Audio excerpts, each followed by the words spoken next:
Oh, I mean, I'm thrilled. It's probably, I mean, looking at this earlier today, actually, it's one of their best starts in the last 15 seasons. They haven't touched 10 wins in their first 14 games since 2010, 2011. I'm not trying to jinx that as they go into Vegas tomorrow night, but you look at the fact that this group started with 3 rookies on the roster, and they've still got 2 that are making a huge impact. They're playing with fire. They're playing with pace more often than not. They've had a few games just like, what are we actually doing out there? But there's an extra pep to their step, and I think a lot of that can be attributed to what Todd McClellan has brought in. I know we talked about him last year after the fact. And there's just a renewed sense of urgency, it seems like, with this team. And the fact that they're sitting tied for the second most points in the league right now, I think speaks a lot to that. I agree, and I do think that's a big part of this change. It's strange because I feel like the 4 teams in our Detroit market, the 4 professional teams, are all kind of generally following the same path. The Red Wings might have been a little bit behind, but in kind of a strange way, because they were following the young core type of thing that I feel like a lot of the other teams are doing. The Pistons have a young core, the Tigers have a young core, the Lions have a young core, and they're kind of building around that, trying to get a culture guy in there. They didn't really get their culture coach until the end of last season with McClellan. Now it seems like that's working under him, as you referenced. And we hadn't seen some of the young guys because in hockey it does take a little while. I guess unless you're Emmett Finney, then it doesn't take very long, but I have liked how these guys have played on the main roster. I know the Griffins are playing well too. It's kind of giving me a bit of a Tigers vibe, because this is what we followed all season on the Tigers side of things, that not only was the main roster performing pretty well while the average age was a little bit lower, with kind of some veterans, some value veterans added in, which I want to talk about, but the minor league teams were also playing very well, which seemed to bode well for the future. And now we've got an undefeated Griffins team and a Red Wings team that, like you said, Ryan, is starting out hotter than I think a lot of people expected. Oh, totally. I think that just coming out of the month of October, over 500 would have been probably a win for most of us that were watching from afar. But to enter November and now you're 9-4 in the season, that's probably their best case scenario coming out of it. And you mentioned that the comparison to the Tigers in particular, I know we talked about that is around the Olympic time frame, and how a lot of that has just taken time, right? These guys to finally make it to the roster, into the big leagues, and make an impact. And we're starting to see that we have Sandy and Pellica. I know we had talked about him ad nauseum previously. Emmett Finney, the surprise, I think, to literally everyone in the fan base and even the organization. Then Brandon Nygaard, who started with the team, he hit his 9 games. They got sent back down because they can work with his contract and slide it. But that's not to say that we couldn't see him back up at some point this season if he lights it up down there. So it's really interesting that we're not even talking about a guy like Nate Danielson, who seemingly, based on Todd McClellan in the preseason, for his injury, it almost seemed like he was going to be a lock to be on this roster. And maybe that would have been in lieu of Brandon Nygaard. But the excitement level, I think, with the youth, and then you've got the core who's firing on all cylinders. I mean, Larkin, he's been, I think, top 5 in scoring right now. You've got Alex DeBrink and Lucas Raymond, both, all 3 of those guys averaging over a point per game. Like the right things are clicking for a team that I think as a whole hasn't really hit its stride yet. And they're also doing this, mind you, without Patrick Kane. That's the big one. I feel like between the young additions and then also the veteran additions that they got, we've almost kind of forgotten about that. It occurred to me when Van Riemsdyk came out there and did the 4th shootout attempt in this last game. It was like, it was just kind of hitting me. I don't know why it took to that for me for that to occur to me. I knew Kane was out, obviously, but it was like, we would have seen Kane by by shootout attempt number 4, he would have been one of the first 3 here. And then to see Van Riemsdyk, who was the difference in that shootout, that reminded me of that. But famously from the same draft, getting him and Bernard Docker and some of the other guys in there. Appleton has played well. I feel like all of the new guys, I'm curious of your assessment of each one, but it feels like all the new guys, and then obviously the big acquisition of the goalie of Gibson, I feel like all the new guys have acquitted themselves well, even though they were lower level acquisitions on the veteran free agency side of things. Yeah, the Appleton call out because he stepped up in a big way, right? When Raymond was down, Kane was down at the same time, you saw Appleton step up and play on that wing alongside Larry McPhinney, and he didn't miss a beat. He was able to pop in a few goals, got 6 points in 13 games. I don't think that for the expectation you probably had with him, you can ask for much more. He's contributing great on the penalty kill. And then you kind of move your way down, like ASP. We already touched on him, what the impact that he's making defensively. And you go further, you mentioned Bernard Docker. I think that he's had a sound start to the season along with Travis Hamonic. It's kind of a back and forth between those two. I mean, Hamonic reminds me a lot of Justin Hall, who unfortunately, or fortunately, depending on how you look at it, was waived and down to Grand Rapids. But the fact that they're able to rotate these guys out a little bit, especially on the defensive side, it speaks to the depth they're kind of playing with, but also the fact the system is working for what they're able to bring in with Trent Money on the side of things. And I think that speaks to the 9-4 record. And to that matter, the penalty kill, which has been kind of the Achilles heel of the team, and now they're top 10 in the penalty kill right now, and it's early in the season. But I think last year they had a below 70% rate through their first 10 games or so. And right now I think they're hovering around 85, 90%. So the fact that they've had that kind of flip on its head on top of the players they've brought in, you mentioned Gibson, had a few outstanding starts already, along with Cam Talbot. They've been equally playing 7 games apiece, but they're stealing games, I think, in a way that we haven't necessarily seen the last several years, and they're feeding off of each other in all of the right ways, and I think that's fantastic. We talked about this a little bit in a previous interview, but I think it was impressive what McClellan was able to do with that short season that he had, coming in and having to try to turn the culture around. But there is something to be said. This happens all the time, but we don't really track it, I don't think, well enough. When you have a full off season with a team, whether it's an injury replacement mid-season or it's a coach, whatever it is, being able, especially with a coach like him, being able to see the nuances of these different players in a camp format and in practice more often, that you can see why that would be a compounding effect. But you bring up another important piece of this, which is Trent Yawney. He's clearly been a big piece, and I got to think it's the hat. I think I wouldn't be able to wear that type of hat, but I feel like he draws power from that hat. He really does sport that well on the away games, doesn't he? He's out there, he shows no fear with it, and he's just, bam, I am here, and I'm going to make your life hell on the defensive side of things. He looks like he's a character from Fight Club in that hat. I feel like he's like the old grizzled veteran that is advising a young Brad Pitt or Edward Norton in the Fight Club game with that hat. Yeah, that he does. The look on the bench when they go to him is always the same, and he always nails it with that hat. But yeah, he's done a great job, and the coaching staff as a whole. They obviously replaced the goalie coach as well. But I want to talk about the goalie combination a little bit more, because that was the big acquisition in the offseason, but it's been kind of, like you've said, a rising tide lifts all boats kind of situation. So I want to talk about how that's changed the math and the situation for the goalie, even for the future here for the Wings. But we'll take a quick break and come back with Ryan Randall of the Grind Line podcast. Stick with us. You're listening to Sports Intel on Jethro FM.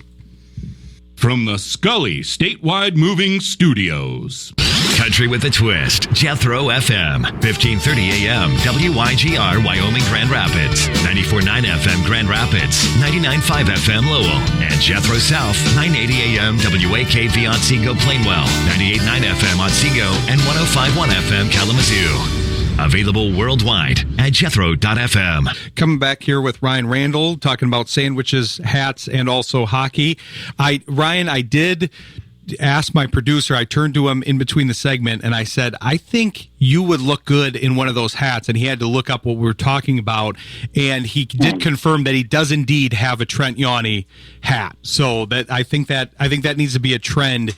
Instead of, you know how the stadiums, they do like a white out or whatever it is, and they all wear one color. I think everybody should wear a hat for one of the games. Can you imagine like 20,000 fans at LCA all having a hat?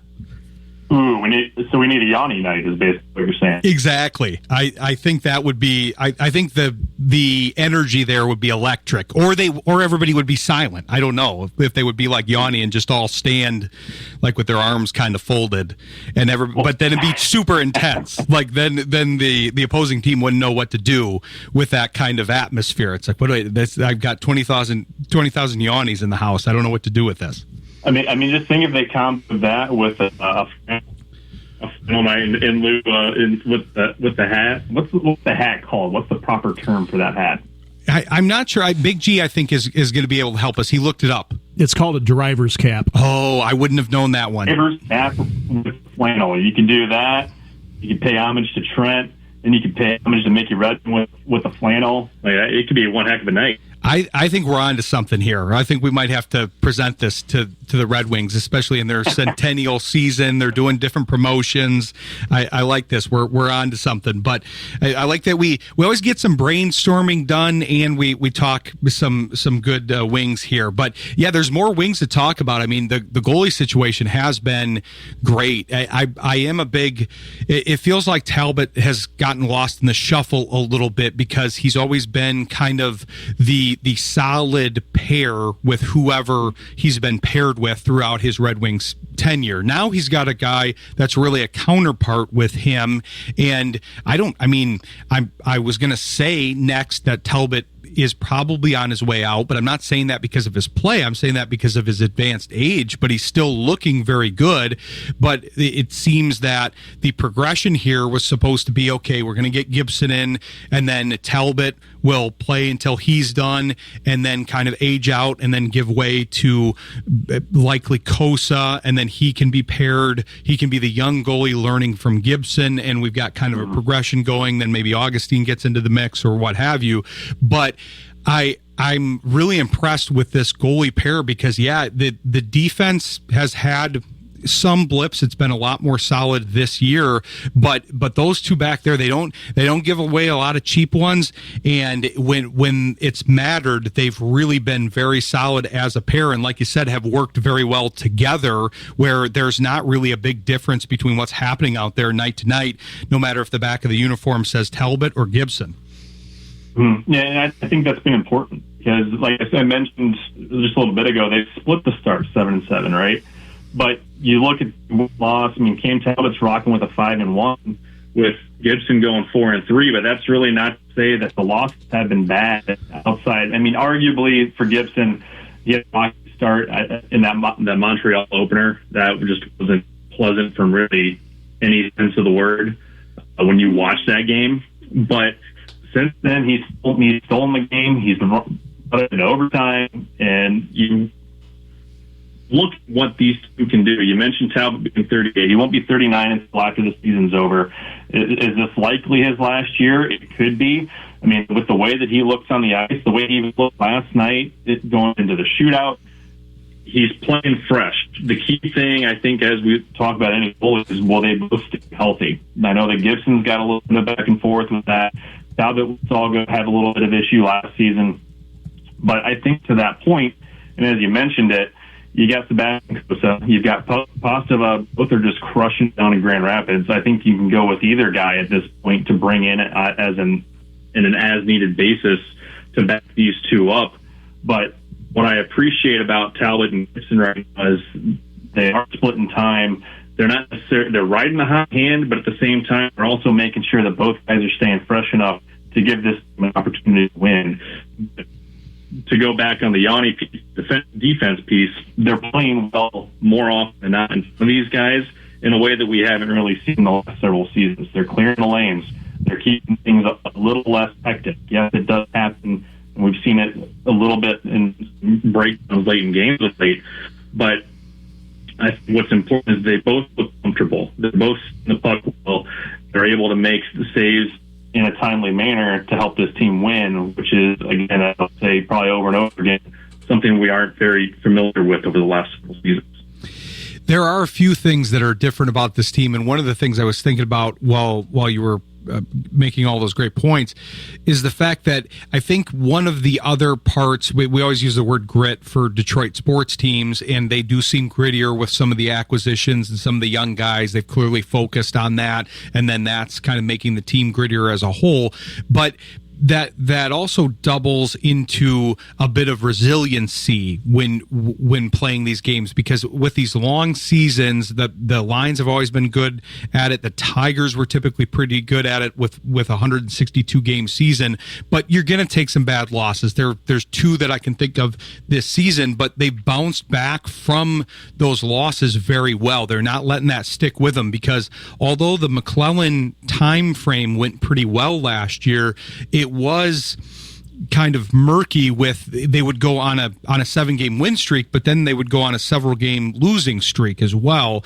And this team isn't looking like that's as much of an issue, because I think they do have that grit and toughness to say, hey, no, we're going to forget about that one. Okay, yeah, that game went awry. We're not going to worry about that. Between whether it's the goalie pairing, the difference in the defense, you can even see the improved alignment as the season has gone on. Early season, there were some communication issues, but now it seems to be getting better. But whatever these games are, they've had a lot of different style of wins. They've had low scoring wins. They've had games where they've had to come back from a several goal deficit, and they've won one of those. It seems like their ability to win in these different ways is going to be good, because, yeah, like you said, hockey changes from night to night, and you never know quite what you're going to get and how the puck is going to bounce, and if the bounces are going your way. But if they can roll with those punches and win from these different phases, then that's going to bode well as the season goes on here. Yeah, I think the bounce back point is the biggest one, because one of the main things that McClellan harped on when he came in last season as an outsider is he saw the team as being very fragile, right? So you open up the season with a 5-1 goose egg to Montreal, but then you come out and win 5 straight. Yeah, that's been 2 losses to the New York Islanders, and now you go back and win 3 straight. You lose to Anaheim, really what was a pretty bad game. You bounce right back on the road and win another one. You won on this road trip right now, they've won 3 or 4, hoping to win 4 or 5 as they go into Vegas tomorrow night. But to be able to respond the way that they have to this point, I think speaks a lot to McClellan. It speaks a lot to the leadership and how they're trying to change things and shift things in the right direction. But it also speaks to the fact that they're doing it in a lot of different ways. You mentioned the low-scoring games. They have a 2-1 OT victory over Tampa. That was a wild game. But they're also scoring goals. They had a 6-4 comeback win against St. Louis a couple nights later. That one, I think, was... I envy my cousin because he was at that game when it was 4-0. I was like, oh, this is not a fun one to be on a date with. But they end up coming back and scoring 6 straight goals. So there's things from this team that we've seen that are repeats in terms of you come out flat and you don't react and you just kind of, the game is what it is. But then we also see, like, the St. Louis game, I think, is a great example of what this team might be built to do, and they're not going to give up as what we're typically used to seeing. And if that's going to be the case moving forward, if they're able to limit those losses to 1 or 2 at a time in terms of a losing streak, that's a recipe for success over the course of an 82-game season. I agree, and I think you hit on it earlier in the interview, but one of the most heartening things about this team is that it's not probably the final product either. You've got some like you said, you've got young guys that were sent down and could come back up. We didn't see Danielson, which we thought we might. He might be coming. Some of these young Griffins might be coming. You've got Kane that hasn't been a part of the fold for most of the season so far, and so you add those pieces in and they're looking even better, and you're deepening those lines. But the fact that Finney and some of these other guys have filled filled holes that much better and much earlier than they thought is incredible to me. So it's been a wild season, but it's been fun because they're entertaining games. Like I said, 2 of the games basically were kind of start to finish not very good from the Red Wings side of things. All the other games have been exciting and played very hard, and I think that should continue over the course of the season. And we're happy to be covering it from week to week here. So you'll see Ryan and a bunch of the folks that cover it for us back here on the show. But be sure to tell people where they can follow you and tell people about the podcast here. Yeah, you can find us on any of the podcast platforms, the Grindline Podcast. You can find us on YouTube, X, I believe, Greg, on Instagram, Facebook, I believe, Blue Sky, pretty much anywhere you can think of, you can find us. We have a nice partnership with Vintage Detroit in Metro Detroit. It's over in the shop. They're our go-to for jerseys. Unfortunately, don't have the Centennial. That's another story. So really, anywhere that you look online, you type in the Grindline Podcast, you will are likely to find us there. So give us a follow if you can. And yeah, enjoy this hockey season while it's going. Definitely follow these guys. It's great stuff, as you can tell with Ryan. They've got some humor. They've got a lot of knowledge. And Ryan, feel free to run with my driver's cap idea with Vintage Detroit if you want to too. I'll give you permission. I'll reach out to the Wings on that one. See we something going, and all credit to you guys for it. Well, that's where you have to get Vintage Detroit to make the hat, and then that way they can benefit by selling 20,000 hats, and then we'll load LCA with all the drivers' caps. You might be onto something with that one. We might be able to get Lynn on board if we're going that route. Well, see, we do some designing with my business with different clothing and stuff, so we're a little familiar with it. So yeah, we'll talk offline about that. But we'll have Ryan back on. It's great information. We appreciate you joining the show, and we look forward to having you back on later in the season here. Yeah, absolutely. I appreciate you having me back on. It's great times. So the Wings. Exactly. Thanks, Ryan. Appreciate it. We'll talk to you soon. Thanks. Thanks to Ryan Randall. Appreciate him coming on.